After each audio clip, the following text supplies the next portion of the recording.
সবাই বলছে চাল ডাল প্রতি মাসে ১০০ কোটি টাকা প্রফিট করছে।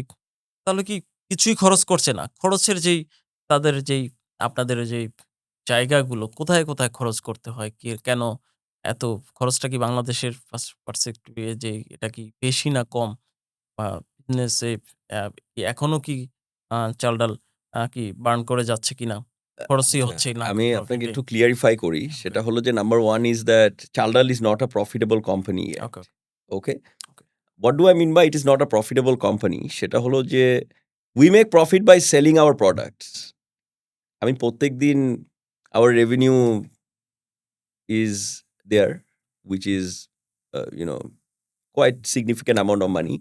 But আমি যে রেভিনিউটা করতেছি সেখান থেকে আমার প্রফিট আসতেছে। That's not a problem. কিন্তু আমি যে আপনার জন্য টেকনোলজিক্যালি আপগ্রেড করতেছি যে এখন আপনি আমার আ ১০ মিনিটে ডেলিভারি হবে জি, বনানীর ভিতরে। তো ১০ মিনিটের ডেলিভারি আপনি তো নিজেও চিন্তা করতে পারেন না। না, কোনোভাবেই না। ঠিক আছে? কিন্তু আমি এআই দিয়ে এটাকে চেক করতেছি যে আমি কোন দিক দিয়ে গেলে আমি তাড়াতাড়ি যেতে পারি। অ্যান্ড ১০ মিনিট না হোক, আমি ১৫ মিনিটের মধ্যে তো যেতে পারবো।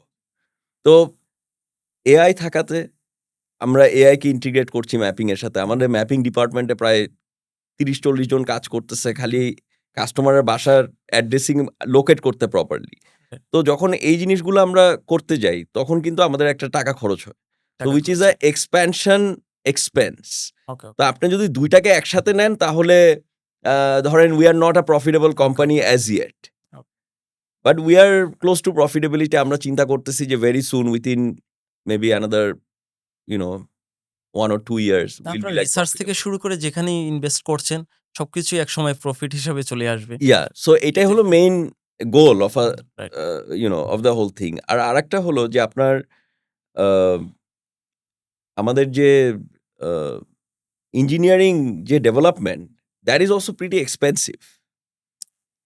সো ওইটাও আপনাকে মাথায় রাখতে হবে। যে আমরা তো ওয়ার্ল্ড ক্লাস হইতে গেলে আমাকে ওয়ার্ল্ড ক্লাস ইঞ্জিনিয়ার রাখতে হয়। 100% আমাদের ইঞ্জিনিয়ার এমনও আছে যে আমাদের ৪-৫ জন ইঞ্জিনিয়ার এখন অ্যামাজনে চলে গেছে।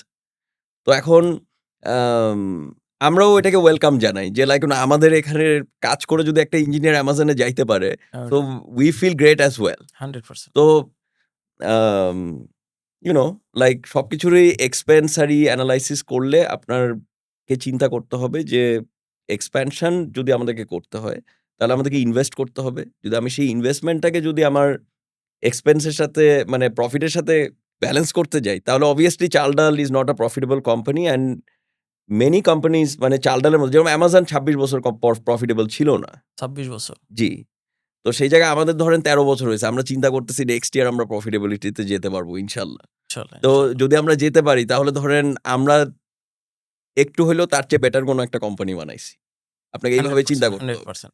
যে we are working in the same space. Or profitability আসতে ২৬ বছর লাগছে। আমার প্রফিটেবিলিটি আসতে আসছে যদি ১৩ ১৫ বছর। বছর লাগে, তাহলে আমি নিশ্চয়ই কিছু না কিছু হয়তোবা একটু হইলেও বেটার করছি। 100% বেটার করছে। সো সেভাবে আপনাকে চিন্তা করতে হবে। আপনি যদি সবসময় চিন্তা করেন বাংলাদেশ মানেই খারাপ, বাংলাদেশ মানেই মনে হয় এদের মধ্যে কোনো প্রবলেম আছে, তাহলে হবে না। আমি বলব যে বাংলাদেশে এখন অনেক কিছু বাংলাদেশের মানুষ বেটার করে, বেটার বানায়।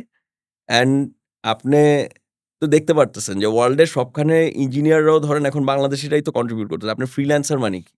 আপনি বিদেশের কাজ বাংলাদেশে বসে করতেছেন। তো কাজটা তো করতেছেন বিদেশের জন্য। রাইট। তাহলে আপনি সেই তো বিদেশি ইউরোপের জন্য। কোম্পানি ডেভেলপ করতেছেন। রাইট। তো আপনি যদি সেই শ্রমটা বাংলাদেশি কোম্পানিতে দিতেন তাহলে বাংলাদেশি কোম্পানি আরো ডেভেলপ করত। So we have the power.